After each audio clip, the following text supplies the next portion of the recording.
Great to see the good members appreciated here in his district like we knew he was. Thank you for your leadership. I just want to go to the question that Mr. Crane raised, which is the sort of the fundamental question. Why do you think they're doing it?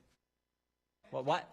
We know it's intentional because on day one they decided no more building the wall, no more remain in Mexico, and when you get here you will not be detained, you will be released. And they announced it to the world. And so literally 3 years and 4 months we went from a secure border to no border. But it still begs the fundamental question, why? Why are they doing it?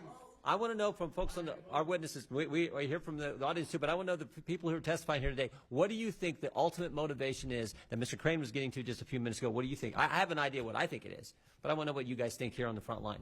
Now, let's start with the gentleman with a few more years of wisdom than the rest of us. Let's start with the rancher if we can. You've been here, said your ranch has been in your family like 6,000 years or something, I think you said.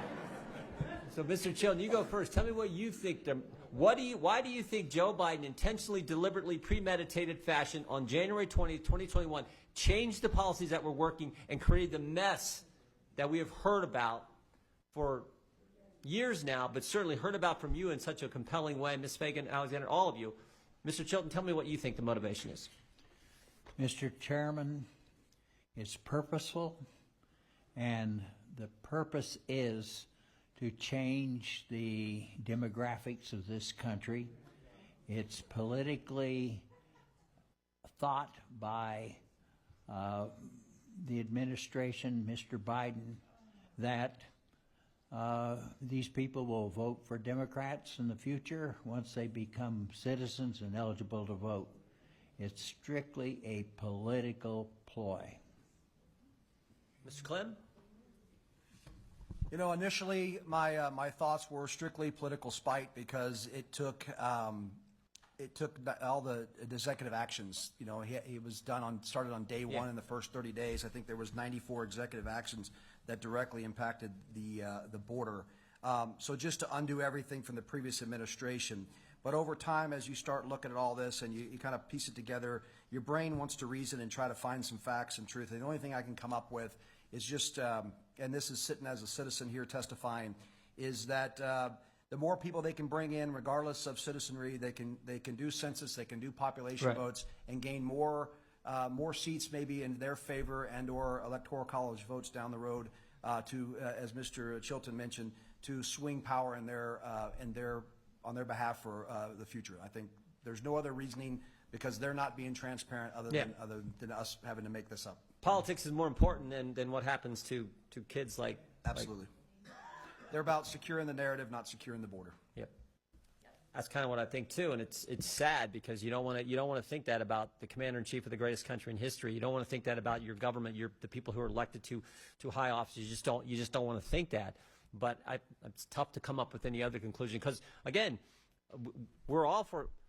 You got a member of Congress who came here as a legal immigrant, did it the right way, doing an outstanding job. I mean, we're all for that. But what we're not for is the chaos that creates situations where two young lives are gone.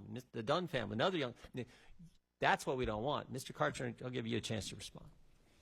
Mr. Chairman, I don't know if I have an answer for you other than to fundamentally change our country, but I'll carry it on one step further.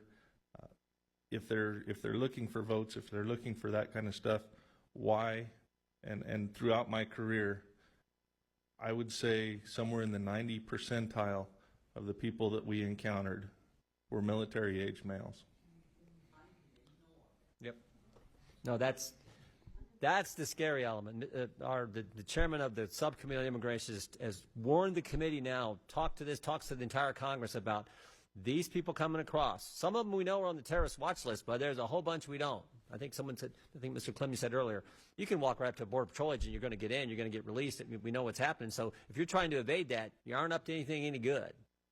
And that's the scary thing, too. And again, it seems to be all done in a deliberate way by this administration, which is scary. Ms. Fagan-Alexander, you're going to get the last word here, the last 30 seconds, which is probably appropriate. So you go right ahead. I think that these gentlemen are all right. I think there is political power and political gain. But I think it is also genuinely a dislike for who we are as America. I don't think that he likes who we are. I don't think he wants us to continue having freedoms that we do.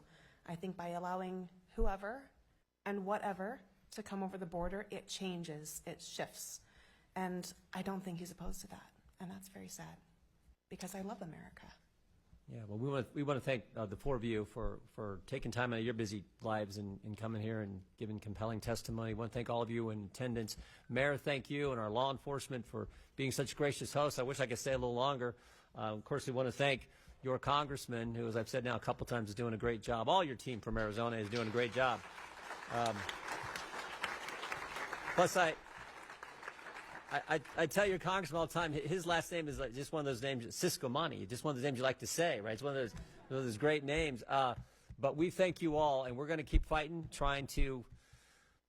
We have Juan's bill that we passed, a bill that our committee worked on, House Bill 2, that went through Tom's subcommittee, and so much work that would actually help. But the main problem is, as Mr. McClintock started us off with saying, we just need an administration who actually enforces the current law. So we're going to continue to stress that. God bless you all. The committee is adjourned.